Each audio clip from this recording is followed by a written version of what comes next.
জাতীয় সংসদ ও নির্বাচন কমিশনের মতো বিচার বিভাগের জন্য আলাদা সচিবালয় গঠনের প্রস্তাব খুব শিগগিরই আইন মন্ত্রণালয়ে পাঠানো হবে বলে জানিয়েছেন প্রধান বিচারপতি ডক্টর সৈয়দ রেফাত আহমেদ।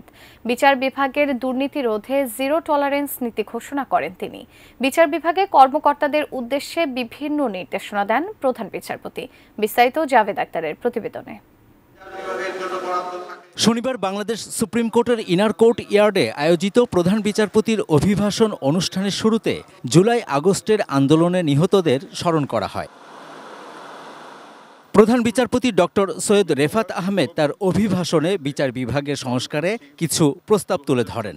বিচার বিভাগের স্বাধীনতায় মাজদার হোসেন মামলার রায়ের 12 দফা নির্দেশনা বাস্তবায়ন জরুরি বলে জানান তিনি। এজন্য বিচার বিভাগকে নির্বাহী বিভাগ ও আইনসভা থেকে পৃথক ও স্বাধীন করা সবচেয়ে জরুরি। তো বিচারকদের প্রকৃত স্বাধীনতা ততদিন পর্যন্ত নিশ্চিত হবে না যতদিন না সুপ্রিম কোর্ট ও আইন মন্ত্রণালয়ের যৌথ এখতিয়ার সম্পূর্ণরূপে বিলোপ করে জরুরি ভিত্তিতে বাংলাদেশ সুপ্রিম কোর্টের অধীনে পৃথক সচিবালয় প্রতিষ্ঠা করা হবে। বাংলাদেশের নির্বাচন কমিশন সচিবালয় এবং জাতীয় সংসদ সচিবালয় এর ন্যায় বিচার বিভাগের জন্য পৃথক সচিবালয় প্রতিষ্ঠার জন্য পরিপূর্ণ প্রস্তাব প্রস্তুতক্রমে আমরা শীঘ্রই আইন মন্ত্রণালয়ে প্রেরণ করব।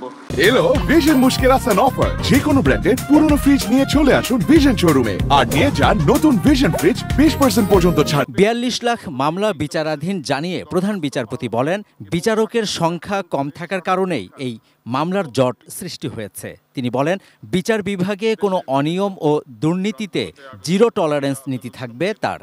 বিচারকদের জবাবদিহিতা নিশ্চিত করা ও বিচার বিভাগের দুর্নীতি বন্ধ করতে আমি বদ্ধপরিকর।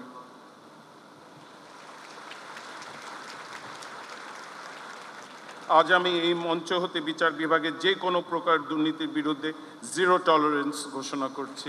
বিচারকদের কোনো বিশেষ আদর্শে প্রভাবিত না হয়ে নিরপেক্ষভাবে বিচার করার নির্দেশ দেন প্রধান বিচারপতি। ফৌজদারি মামলার তদন্ত কাজ যেন দীর্ঘদিন ঝুলে না থাকে, পুলিশকে সে ব্যাপারে আন্তরিক হতে হবে।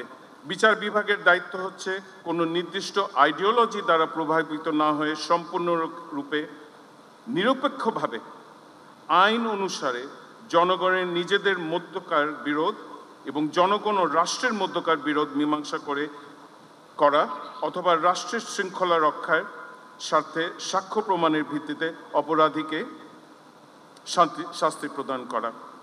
প্রধান বিচারপতি ডক্টর সৈয়দ রেফাত আহমেদ তার অভিভাষণে বিচারিক আদালতের অবকাঠামো উন্নয়ন ও বিভিন্ন যৌক্তিক সুবিধা নিশ্চিত করার প্রতিশ্রুতি দেন। কোনো অনিয়ম আর বরদাস্ত করা হবে না। Javed Akhtar, ATN news, Dhaka.